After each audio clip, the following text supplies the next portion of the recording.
Hello everyone.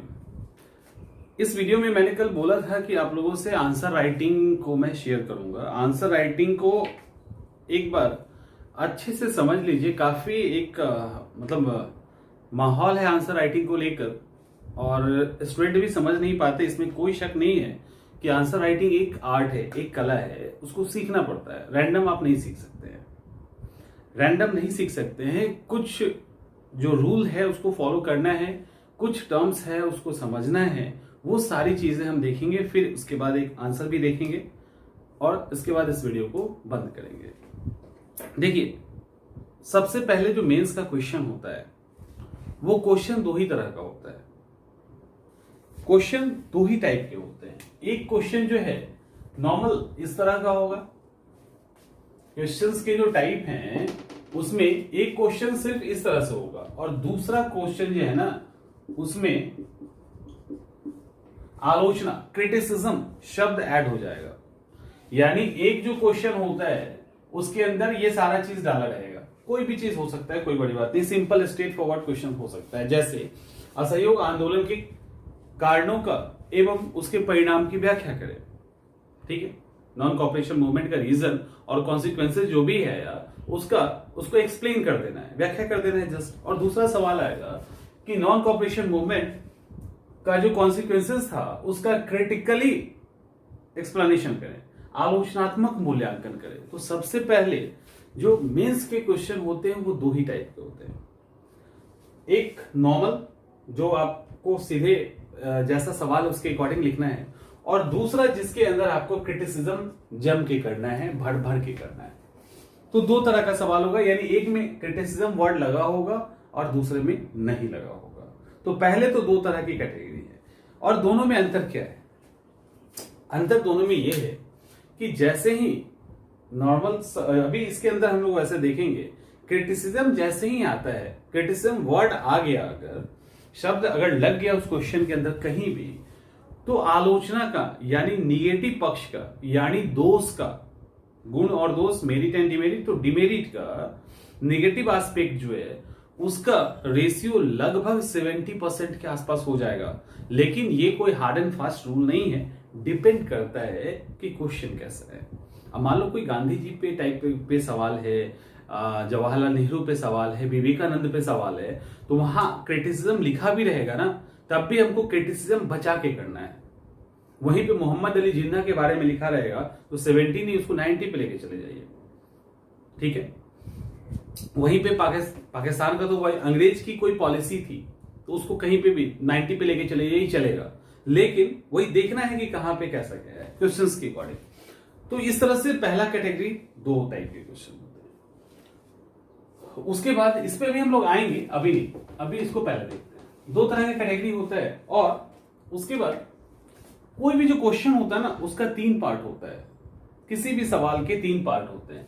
एक को कहते हैं इंट्रो, ठीक है, जिसको इंट्रोडक्शन कहा जाता है। दूसरा जो होता है उसका बॉडी पार्ट होता है, बीच का पार्ट होता है। और तीसरा जो होता है वो कंक्लूजन होता है। इंट्रोडक्शन, भूमिका, उसको कहते हैं भूमिका। दूसरा बॉडी का पार्ट जो होता है, बीच का जो हिस्सा होता है। और तीसरा होता है ये कंक्लूजन, निष्कर्ष। नंबर तीनों पर होते हैं। अगर आपको लगता है कि इंट्रोडक्शन छोड़ देंगे फर्क नहीं पड़ेगा, आपको लगता होगा कि कंक्लूजन छोड़ देंगे फर्क नहीं पड़ेगा, तो आपके स्कोर पे फर्क पड़ेगा, 100% पड़ेगा। ठीक है, यानी अगर इंट्रोडक्शन और बॉडी और कंक्लूजन तीनों पे अलग अलग नंबर होता है, जो भी पार्ट छोड़ोगे नंबर कट जाएगा। और ये जो इंट्रोडक्शन, किसी भी आपका सवाल 10 नंबर का हो कि 20 नंबर का हो, एक ही लाइन में लिखिए, लेकिन इंट्रोडक्शन डालिए। अभी आज की वीडियो में एकदम से डिटेल पे हम लोग चल रहे हैं। इंट्रोडक्शन आपको डालना है, फिर बॉडी, फिर कंक्लूजन। इंट्रोडक्शन की अगर बात करें, इंट्रोडक्शन की बात करें तो सवाल उठता है कि कई सारे स्टूडेंट्स के मन में ये रहता है कि हम इंट्रोडक्शन को शुरू कैसे करें। ये भी एक सवाल है ना कि इंट्रोडक्शन आखिर लिखे कैसे। तो इंट्रोडक्शन लिखने के भी कई सारे तरीके हैं। एक तरीका होता है कि डायरेक्ट आप फैक्ट से स्टार्ट कर दें। ठीक है, डायरेक्ट आप फैक्ट उठाएं और स्टार्ट कर दें, ये एक तरीका है। ये जो फैक्ट स्टार्ट करने वाला जो तरीका है, ये एकदम से जिनको इंट्रोडक्शन सही से नहीं लिखने आता है, सही नहीं लिख सकते, उनको समझ में नहीं आता, तो वो फैक्ट से स्टार्ट कर सकते हैं। जैसे 9 अगस्त 1942 को भारत छोड़ो आंदोलन की शुरुआत हुई। गांधी जी ने करो और मरो का नारा दिया और आंदोलन की शुरुआत हो गई। और जो भी लिखना है एक छोटा सा, तो ये हुआ फैक्ट से। दूसरा है कोटेशन से। दूसरा है कोटेशन, जैसे किसी का भी कोटेशन आप कोट कर सकते हैं। जैसे गांधी जी ने क्या कहा, विवेकानंद ने क्या कहा, उसी तरह से मान लो अब्राहम लिंकन का कोटेशन क्या है, तो आप कोटेशन से भी किसी भी इंट्रोडक्शन को स्टार्ट कर सकते हैं। और एक और तरीका है, तीसरा, वो तरीका है कि आप लच्छेदार भाषा से अपने इंट्रोडक्शन की स्टार्टिंग कर सकते हैं। कि भारत 1942 में शुरू हुआ भारत छोड़ो आंदोलन, क्विट इंडिया मूवमेंट, एक महान आंदोलन था और अंग्रेजों के सामने एक हिमालय जैसी चुनौती प्रस्तुत कर दी। समझ में आ रहा है? फिर आगे बढ़ जाएंगे। तो कभी कभी लच्छेदार भाषा के साथ भी, लेकिन जो क्वेश्चन डिमांड करा उसी के अकॉर्डिंग, यानी कुछ और नहीं, साहित्य नहीं लिखना होता है। तो यहां पे ये जो आपका फैक्ट वाला है, ये एकदम से बेसिक इंट्रोडक्शन है। अगर आपको कुछ नहीं आ रहा तो फैक्ट के साथ स्टार्ट करना भी अच्छा माना जाता है। उसके बाद कोटेशन और तीसरा, लेकिन इसमें सबसे बेहतर है कि फैक्ट को भी मत उठाइए और कोटेशन को भी मत उठाइए। अगर जरूरत पड़े तो उठाइए, अदरवाइज नहीं उठाइए। उस तरह का क्वेश्चन एकदम आता है तो सीधा सीधा आप एक अच्छे लाइंस के साथ, एक अच्छे लाइन के साथ आप सीधा स्टार्ट कर दीजिए इंट्रोडक्शन, तो वो सबसे बेहतर है। नहीं है तो फिर कोटेशन को उठाइए और थर्ड में फैक्ट। तो यहां से आप इंट्रोडक्शन की शुरुआत कर सकते हैं। इंट्रोडक्शन, यदि इंट्रोडक्शन के बारे में कहा जाता है कि जितने वर्ड में आपका सवाल लिखना है, जितना वर्ड है, मान लो कि 440 नंबर का सवाल है, 400 वर्ड में है, तो 10% के आसपास आप इंट्रोडक्शन लिख सकते हैं। 40 वर्ड के आसपास इंट्रोडक्शन लिख सकते हैं, तो 4 वर्ड कम ज्यादा हो सकता है, तो वो किया जा सकता है, उसमें कोई दिक्कत नहीं है। ठीक है, अगर 25 नंबर का सवाल है तो 25 वर्ड के आसपास, 30 वर्ड के आसपास इंट्रोडक्शन आपका हो सकता है।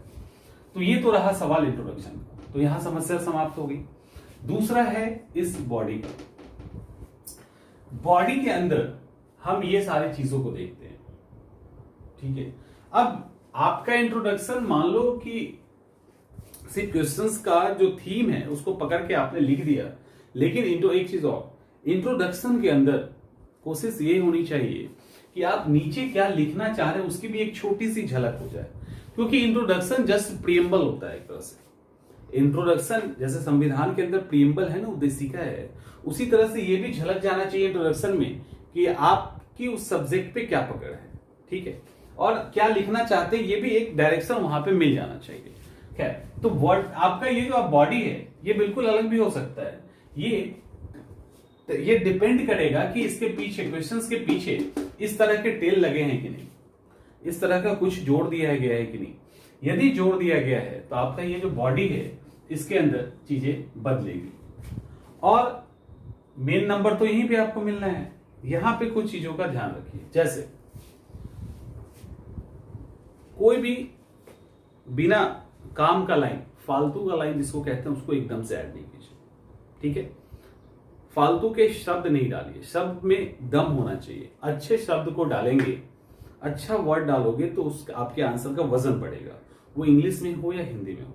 इंग्लिश में थोड़ी वर्ड्स पे कम भी ध्यान देना पड़ता है क्योंकि शब्द वहां ज्यादा नहीं है, हिंदी में बहुत ज्यादा है, तो यहां पर ध्यान। लेकिन इसका ये मतलब बिल्कुल ही नहीं है कि आपका जो लाइन है वो बिल्कुल लच्छेदार और साहित्यिक हो जाए, क्योंकि शब्द और सेंटेंस कहने पे कभी कभी इसका साइड इफेक्ट भी होता है कि उसको सेंटेंस को भारी बनाने के चक्कर में ऐसे ऐसे वर्ड का यूज कर देते हैं जो करना सही नहीं है। यानी आम बोलचाल की भाषा ही का प्रयोग करेंगे, लेकिन उसके अंदर जो शब्द होगा उसका एक वेट होगा, अच्छे शब्दों को उसके अंदर पुट करना जरूरी है।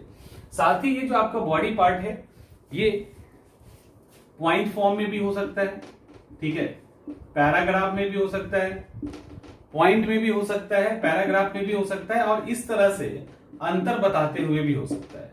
अब डिपेंड करता है, वहां पे लाइट आ रही है, ये जो आपका बॉडी पार्ट है ये पॉइंट फॉर्म में भी हो सकता है, ठीक है, पैराग्राफ में भी हो सकता है, और इस तरह से डिफरेंस दिखा के भी आप इसको लिख सकते हैं। 3 तरीके हैं। पॉइंट फॉर्म में कब लिखेंगे? पॉइंट फॉर्म में तब लिखेंगे जब आपसे क्वेश्चंस में जैसे इस तरह का कोई डिमांड है कि भारतीय संविधान की विशेषता बताएं, ठीक, इंडियन कॉन्स्टिट्यूशन का विशेषता बताइए। उसके बाद नॉन कॉपरेशन मूवमेंट का रीजन बताइए, पॉवर्टी के कितने प्रकार हैं वो बताइए। तो सीधा आपने एक छोटा सा पॉइंट बनाया और उसको डील कर दिया, डायरेक्ट बैक टू बैक अपने पॉइंट्स लिखना शुरू कर दिए। तो वहां पे पॉइंट फॉर्म ज्यादा बेहतर है। वहां पे पैराग्राफ में जाओगे तो शब्द आपका बर्बाद हो जाएगा, और हमें शब्द भी बचाने हैं। तो यहां पे सबसे बेहतर है पॉइंट फॉर्म। दूसरा, पैराग्राफ कहां पे होगा? पैराग्राफ कहां पे होगा? पैराग्राफ ऐसे सवाल पे होगा जहां पे आपको एक्सप्लेनेशन ज्यादा चाहिए। यानी गांधी एरा का इंपॉर्टेंस बताइए, गांधी एरा की विशेषता बताते हुए क्यों उसको गांधी एरा कहा जाता है, गांधी युग कहा जाता है, या गांधी युग पहले के युग से क्या क्यों अलग था, या गांधी एरा जो है स्वतंत्रता संग्राम में क्या महत्व रखता है। इस तरह के अगर सवाल आ जाए तो यहाँ पॉइंट आपका नहीं बनेगा बहुत। तो यहाँ पे इस सवाल का जवाब पैराग्राफ में ज्यादा अच्छे से आप दे सकते हैं। तो यहाँ पैराग्राफ आप यूज कीजिए, ज्यादा बेहतर है। अब तीसरा, ये क्या है? अंतर। जैसे पूर्वी घाट और पश्चिमी घाट की विशेषता के बारे में बताएं, या उनके अंतर के बारे में बताएं, या विशेषता के बारे में बताएं। चलिए, तो पूर्वी और यहाँ पश्चिमी, तो क्या हुआ, एक ही साथ विशेषता बता दिया दोनों का, और डिफरेंस भी हो गया। उसी तरह से आपसे पूछे हिमालय की नदी और प्रायद्वीपीय नदी, आप आराम से बता देंगे, ठीक है। तो इस तरह के अगर कोई सवाल आए जहां पे कंपेयर करने का हो, तुलना करने की बात हो, तो वहां पे आप बेहतर है कि इस तरह से इसको आप दिखा दें। तो यहां पे क्या होगा कि एक ही जगह आपको डिफरेंस भी दिख जाएगा, उसके फीचर्स भी दिख जाएंगे। तो ये होता है बीच के पार्ट को। अच्छा, ये पूरा जीएस के अंदर भी और ऑप्शनल पेपर के अंदर भी दोनों जगह फॉलो किया जाएगा इसको। तो ये हो गया। तो बॉडी के अंदर आप पॉइंट फॉर्म में भी लिख सकते हैं, पैराग्राफ में भी लिख सकते हैं, और डिफरेंस करके आपको कोशिश करना चाहिए तीनों फॉर्म का यूज करना है। कोशिश करना है कि तीनों का यूज करें। कुछ लोग पैराग्राफ पकड़ते हैं तो उसी में सारे क्वेश्चन फॉर्मेट को हर तरह के सवाल को लिख देते हैं। तो आपको कोशिश करना है, क्योंकि इससे क्या होगा, मान लो कि जो चेक कर रहे हैं, एक तो उनको आसानी हो जाएगी पढ़ने में, और आसानी होगी, क्लैरिटी ज्यादा होगी। तो उसके कारण क्या होगा कि आपको जब आसानी से पढ़ रहे हैं, खुश होकर पढ़ रहे हैं, सारे फैक्ट्स सामने आ जा रहे हैं, तो डेफिनेटली अच्छा नंबर मिलेगा। और उनको भी लगेगा कि स्टूडेंट के अंदर आंसर राइटिंग का कला है, कि कभी जरूरत के अकॉर्डिंग पॉइंट फॉर्म में आ जाता है, पैराग्राफ में आ जाता है, और एक क्वेश्चन के अंदर भी ये किया जा सकता है। ऐसा नहीं, एक क्वेश्चन के अंदर भी अगर डिमांड अलग अलग है तो आप इसको कर सकते हैं। उसको हो गया। अब इसके अंदर बिहार के लिए खास करके है कि आप या तो फ्लो चार्ट बनाइए या ड्रॉ कीजिए। फ्लो चार्ट या ड्रॉ के लिए कोई हार्ड एंड फास्ट रूल नहीं है कि बहुत अच्छे से ही ड्रॉ करना है, ठीक है। फ्लो चार्ट और उसके लिए अच्छे से ड्रॉ करना है, जैसे आपको पेनिसुला बनाना है, इंडियन पेनिसुला, तो इस तरह से बना दीजिए, हो गया। तो बहुत ड्रॉ करना ये नहीं करना, आपको रफ ही ड्रॉ करना है, लेकिन कोशिश करना है ड्रॉ जरूर कीजिए। इस तरह से फ्लो चार्ट जरूर बना दीजिए। अगर कहीं पे बन रहा है तो इसके नीचे जो भी लिखना है लिख दीजिए।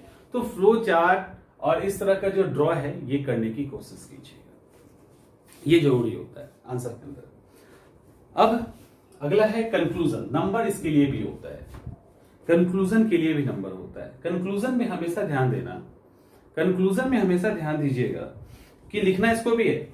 और आप लोग जो कुछ लोग को मैंने देखा है मेरे आंसर उसमें भी टेस्ट में के अंदर भी है, कुछ लोग लिख देते हैं निष्कर्ष, निष्कर्ष ऊपर में लिखेंगे भूमिका। इस वर्ड को नहीं लिखना है, सामने वाला समझते हैं, जो चेक कर रहे हैं आपके पेपर ना, वो समझते हैं कि आपने कंक्लूजन कहाँ लिखा है। उसके लिए वर्ड होते हैं ना कुछ, निष्कर्ष ये कहा जा सकता है, इसीलिए ऐसा कहा जा सकता है, सो देयरफॉर, इस तरह के वर्ड इंग्लिश हिंदी में होते हैं जहां से वो समझ जाएंगे कि आप इसको कंक्लूड कर रहे हैं। देखिए, निष्कर्ष के बारे में एक सिंपल सा और एकमात्र कॉन्सेप्ट है कि आपका निष्कर्ष जो है ना हमेशा सकारात्मक होना चाहिए। बुरे से बुरे कंडीशन में भी आपका निष्कर्ष सकारात्मक होना चाहिए।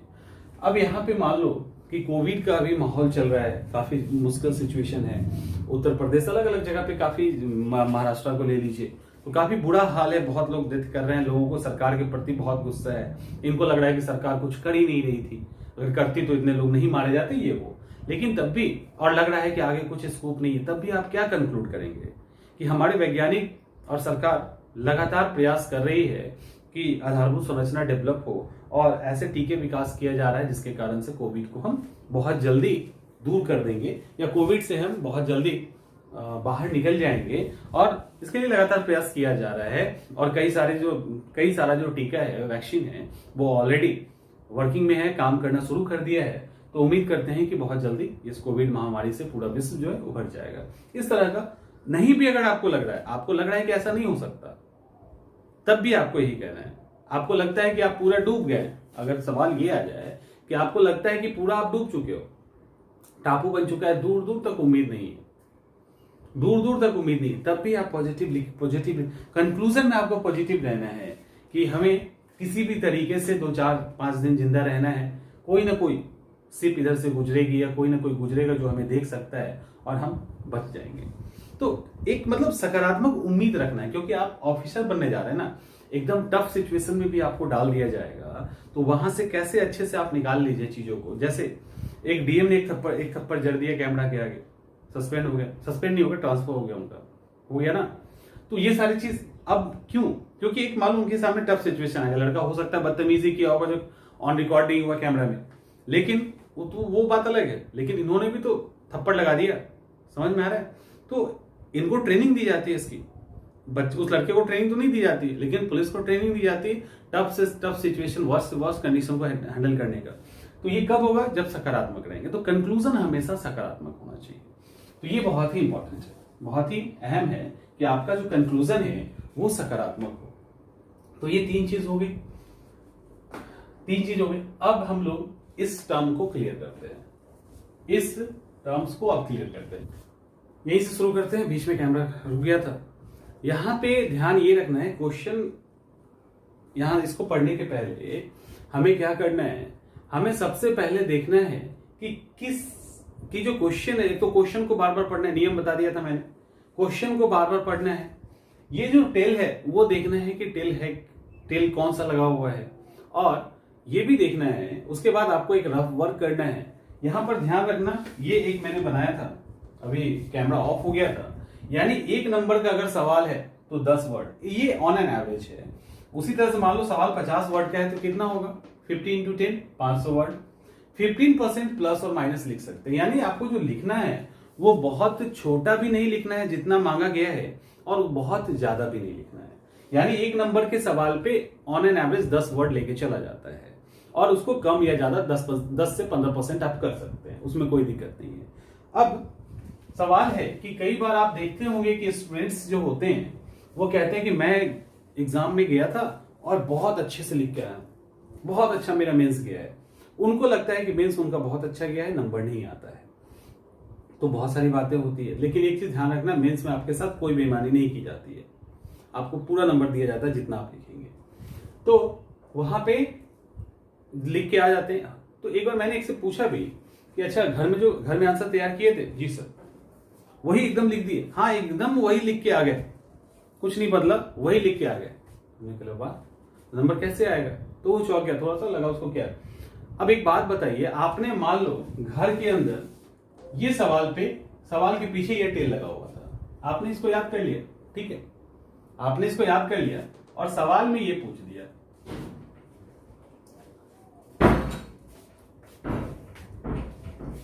सवाल में ये पूछ दिया। अब आपने तो इसको याद कर लिया था और जाके इसको चिपका दी, इस पे चिपका दिए इसको। तो इस पे जब आप ये चिपकाए, आपका तो पूरा आंसर पैटर्न ही बदल गया, लेकिन आपने उसको ध्यान नहीं दिया, और गड़बड़ कर दिया। अब यहाँ पे सुनिए क्या क्या होता है, इसका मतलब क्या होता है। जैसे, और इसमें सबकी कैटेगरी एक साथ कर दी गई है लगभग ऑलमोस्ट।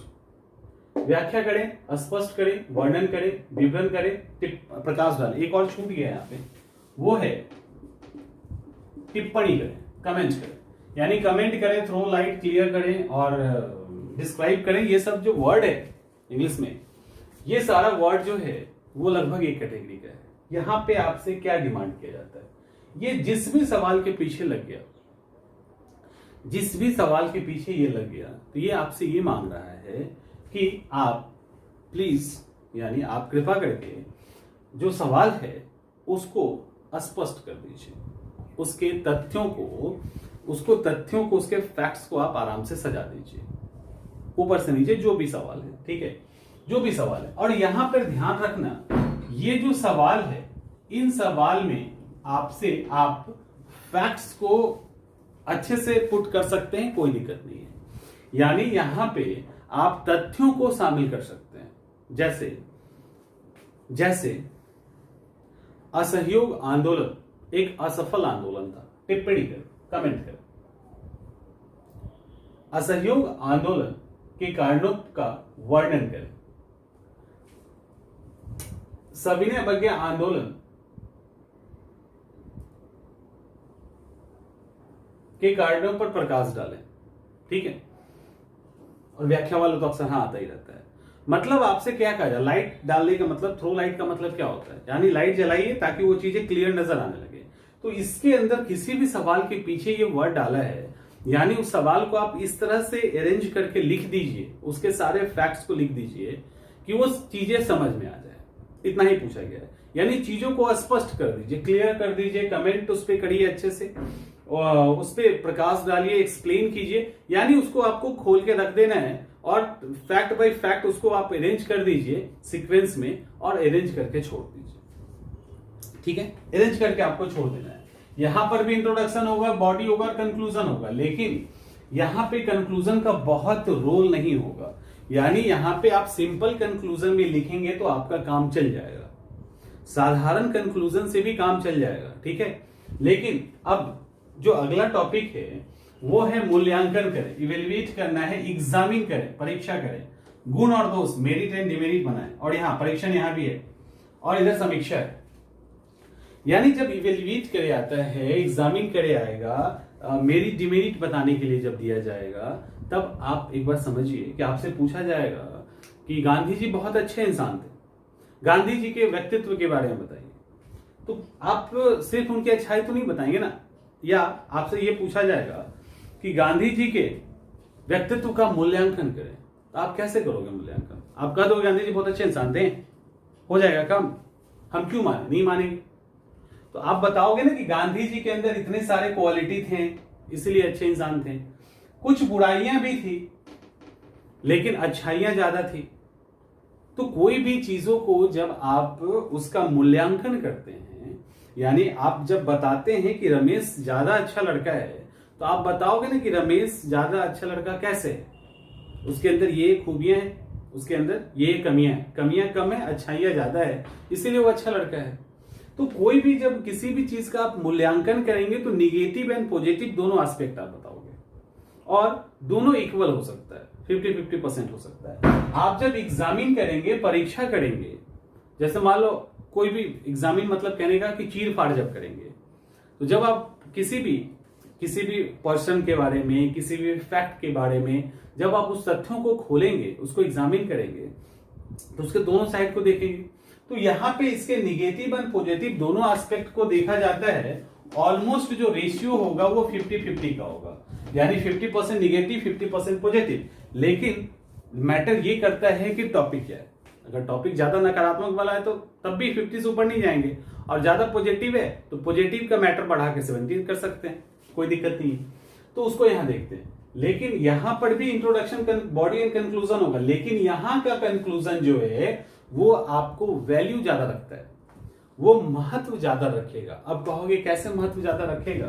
वो इसलिए महत्व ज्यादा रखेगा कि यहां आपको दिया ही गया है एग्जामिन करने के लिए, आपको मेरिट एंड डिमेरिट को खोलने के लिए दिया गया है, यहां पे एक्सप्लेन करने के लिए नहीं दिया है कि वर्णन कीजिए और भाग जाइए। यहां पे आपसे पूछ रहा है कि आप समीक्षा कीजिए, मूल्यांकन कीजिए, तो आपने उसकी अच्छाई भी बता दी और बुराई भी बता दी। अब आप कंक्लूड भी करेंगे तो आपका कंक्लूजन यहाँ पे प्रभावी होना चाहिए, इफेक्टिव होना चाहिए, तब जाके, यानी कंक्लूजन का यहाँ पे इंपॉर्टेंस बढ़ जाता है। फिर यहाँ पे वर्ड आता है, वो होता है विश्लेषण करना, विवेचना करना, मीमांसा करना। ये क्या है एक्चुअली? जैसे एनालिसिस करना, विश्लेषण करना, विवेचना और मीमांसा। देखिए विश्लेषण, एनालिसिस, दो वर्ड होता है, एक होता है विश्लेषण, एक होता है संश्लेषण। विश्लेषण का मतलब होता है चीजों को एकदम से खोल देना, छोटे छोटे टुकड़ों में तोड़ देना, ठीक है। संश्लेषण का मतलब होता है छोटे छोटे टुकड़ों को जोड़ देना। विश्लेषण यानी एनालिसिस का, एनालिसिस देखते नहीं है कि रेडियो पर आता रहता है कि इस पर्टिकुलर मुद्दे का, जैसे इजराइल और फलस्तीन का चल रहा है, उस मुद्दे का विश्लेषण किया जा रहा है। तो विश्लेषण में आप देखोगे कि पुराना से पुराना मैटर लाएंगे, छोटे से छोटे इंसिडेंट को उठाएंगे और उसका किसी न किसी से कारण जोड़ेंगे। यानी विश्लेषण के अंदर जो चीजें होती हैं उसको बिल्कुल ऑपरेट करके चीर फाड़ दिया जाता है, ठीक है, बिल्कुल छोटे छोटे टुकड़े में चीर फाड़ के उसको रिलेट करते चलते हैं एक दूसरे के साथ, और उसके बाद यहां पे कंक्लूड करते हैं। विश्लेषण और इनमें थोड़ा सा अंतर है मीमांसा या विवेचना में। एक्चुअली विश्लेषण के अंदर क्या होता है, विश्लेषण के अंदर मैटर करता है कि आप जो फैक्ट्स दे रहे हो, आप जो विश्लेषण कर रहे हैं उसके अंदर लॉजिकल फ्लो बना रहे, उसके अंदर तार्किक फ्लो बना रहे। यानी आप अगर इजराइल और फिलिस्तीन की बात कर रहे हैं, इजराइल और फिलिस्तीन की बात कर रहे हैं, तो उसका जो सीक्वेंस आप दोगे वो एकदम फ्लो में होना चाहिए ताकि सामने वाले को समझ में आ जाए। अब तुरंत वहां से रसिया और अमेरिका और फर्स्ट वर्ल्ड वॉर और सेकेंड वर्ल्ड वॉर करते हुए नहीं चले जाना है। आप जिसकी बात कर रहे हैं उसको इतने लॉजिकल फॉर्म में अरेंज कीजिए कि सामने वाला उसको अच्छे से समझ जाए। तो यहाँ लॉजिकल फॉर्म में तार्किक रूप से एक फ्लो के साथ आपको आंसर को लिखना यहाँ इंपॉर्टेंस रखता है, और यहां पर भी कंक्लूजन का रोल ज्यादा है, क्योंकि आप विश्लेषण कर रहे हैं तो इसका जो कंक्लूजन होगा वो बहुत इंपॉर्टेंट है। क्योंकि मान लो फिलिस्तीन इजराइल झगड़ा चल रहा है, कई सारे स्टोरीज हैं, अब वहां पे कहा जाएगा कि इसका क्या रिजल्ट होगा। तो आप जब विश्लेषण करेंगे तो बताएंगे ना आगे की क्या रहा, आगे का क्या रास्ता है, तो बताएंगे आगे ऐसा ऐसा इस आधार पे ये सब हुआ है तो आगे ऐसा हो सकता है। तो यहाँ पे कंक्लूजन इंपॉर्टेंस रखता है। उसके बाद यहाँ पे विवेचना और मीमांसा क्या है, विवेचना और मीमांसा भी कुछ इसी तरह का है। आपको चीजों को तोड़ना है, फोड़ना है और उसको एक सीक्वेंस में रख देना है, ठीक है। लेकिन विश्लेषण की तरह यानी एनालिसिस की तरह यहां पे इतना लॉजिकल फॉर्म डिमांड नहीं करता, यहां फैक्ट्स आप ज्यादा पुट कर सकते हैं। यस, एक और पॉइंट, ये जो विश्लेषण है यहां फैक्ट्स कम डालना है, यहां फैक्ट्स कम डालना है, घटनाओं को ज्यादा डालना है। तो यहां फैक्ट्स का इंपॉर्टेंस कम हो जाता है, यहां पे फैक्ट्स का इंपॉर्टेंस इसके कंपेयर में बढ़ जाता है विवेचना और मीमांसा में। और इसको आपको सही तरीके से विवेचना और मीमांसा जो है इसके अंदर आपको फैक्ट के साथ चीजों को अरेंज कर देना है और यहां पर भी आपको कंक्लूड कर देना है। तो ये जब वर्ड रहे ना तो आप इसको ध्यान रखिए। हाँ, अब तो ये हो गया एक टाइप। दूसरा टाइप हमने किया था ना आलोचना, क्रिटिसिज्म, क्रिटिसिज्म किया था ना। इन सब के जब आप सवाल लिख रहे हो ध्यान रखना, इन सारे सवाल में जहां भी आपको गुंजाइश हो, जहां भी इतनी भी गुंजाइश है, आपको नेगेटिव एस्पेक्ट भी लिखना है, नकारात्मक पक्ष भी लिखना है। कम लिख सकते हैं वो चलेगा, लेकिन लिखना है। गुंजाइश लगभग सब जगह मिल ही जाता है, तो नकारात्मक पक्ष आपको लिखना है, इसमें कोई दो राय नहीं है। जैसे 1857 को लिख रहे हैं तो हम नकारात्मक लिखेंगे कि लोगों की सीमित भागीदारी थी, कम मीडिया पे था, ठीक है, पब्लिक सपोर्ट नहीं था, कुछ लोग अंग्रेज की तरफ से इसको दबा रहे थे, तो ये सारी चीजें वहां पे लिखेंगे। अगर हमको पूछा नहीं गया है तब भी, लेकिन अगर ये क्रिटिकल वर्ड इनमें से किसी भी शब्द के पीछे लग जाए, ये वर्ड इनमें से किसी भी शब्द के पीछे लग जाए, तो क्रिटिसिज्म का वैल्यू ज्यादा हो जाता है और लगभग 70% तक आप अकॉर्डिंग टू क्वेश्चंस आप 70% 70% तक जो है निगेटिव की तरफ चले जाएंगे। आप जो नकारात्मक पक्ष है उसको आप ज्यादा दिखाएंगे किसी भी वर्ड के पीछे। आलोचनात्मक व्याख्या है, आलोचनात्मक कमेंट है, गुण है, दोष है, जो भी है, कहीं भी आपको अगर क्रिटिसिज्म वर्ड लग गया ना तो आपको क्रिटिसिज्म ज्यादा करना है। लगभग 70% का वेटेज जो है क्रिटिसिज्म पे चला जाएगा और इस तरह से आप अपने आंसर को बंद करेंगे। बाकी सारा फॉर्मूला यही फॉलो होगा, सिर्फ क्रिटिसिज्म लगते ही कहीं पे भी लगेगा 70% हो जाएगा। वीडियो बहुत लंबी हो गई है, आंसर जो है मैं नेक्स्ट वीडियो में शेयर कर दूंगा क्योंकि वो भी लंबा हो जाएगा, डिस्कस करेंगे। तो इसको अच्छे से समझ लीजिए, इसको फॉलो कीजिए। ये फॉलो करेंगे आपके सारे सवाल के जवाब मिल गए। इतना डिटेल वीडियो तो लगता है इसके पहले नहीं गया था, इसलिए इसको देख लीजिए, काम आएगा। ठीक, चलिए अगले वीडियो में मिलते हैं।